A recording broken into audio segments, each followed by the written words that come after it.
Olá, estudantes do nono ano! Nesse vídeo nós vamos falar sobre os verbos modais. E aí eu tenho umas perguntinhas para vocês. Você sabe o que são os verbos modais?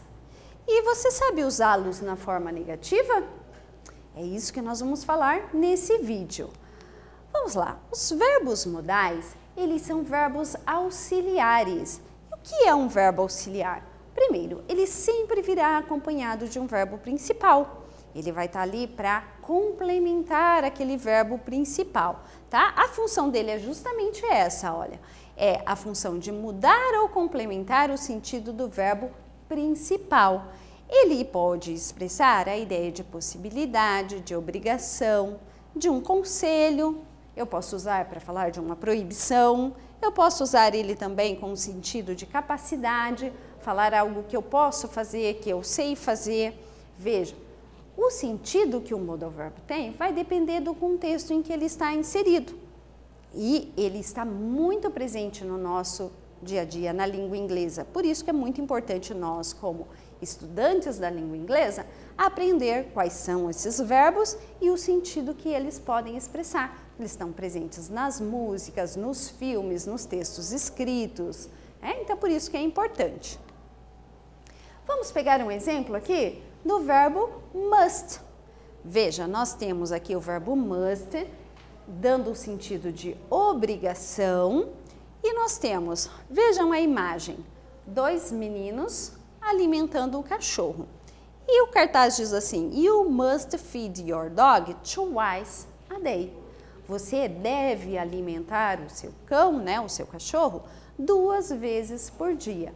Veja, o must, então, aqui está expressando uma obrigação, algo que você é obrigado a fazer, senão o coitadinho vai morrer de fome, né? Mustn't, então, a gente usamos ele para indicar uma proibição, algo que é proibido. A gente vê ali a imagem de um semáforo e o homenzinho está ali, né, vermelho, é um semáforo para pedestre. Então, quando a gente vê esse sinal, a gente sabe que they mustn't cross the street now. Eles não podem, eles são proibidos de atravessar a rua agora. Veja, então, must como sendo usado no sentido de proibição. E nós temos o should. O should a gente usa para dar um conselho. Se eu estou com ele na forma afirmativa, eu uso para dar um conselho. Veja lá, you should be studying. Nós temos aqui um meme, né? E o meme diz, você deveria estar estudando. Eu estou dando um conselho, né? Algo que você deve fazer. Então, eu uso should na forma afirmativa. Nós temos também o should na forma negativa, que é o shouldn't. You shouldn't watch TV so much. Você não deveria assistir tanto televisão. Aqui eu estou dizendo, usando shouldn't, para dizer algo que não é aconselhável fazer. Você não deve fazer isso. Nós temos o have to, que é a necessidade de fazer alguma coisa, tá? Então, I have to study for the test. Eu preciso estudar para o teste, eu preciso estudar para a prova. Veja, é uma necessidade. Mas e agora no negativo, então? Como que faz? No negativo, ele é a ausência de necessidade ou de obrigação. Vamos ler essa citação? You don't have to be great to start, but you have to start to be great. Aqui a gente tem os dois, na forma afirmativa e negativa, né?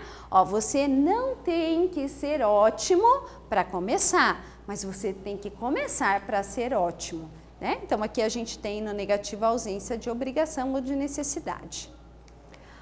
E não se esqueça, aqui tem um resuminho ali para vocês. O shouldn't nós usamos para coisas que não são aconselhável fazer, certo? Usamos o mustn't para indicar uma proibição, algo que você é proibido de fazer. E também o don't have to, para expressar a ausência de necessidade, certo? Bom, nesse vídeo nós falamos sobre os modal verbs na forma negativa. Espero que vocês tenham gostado e até breve.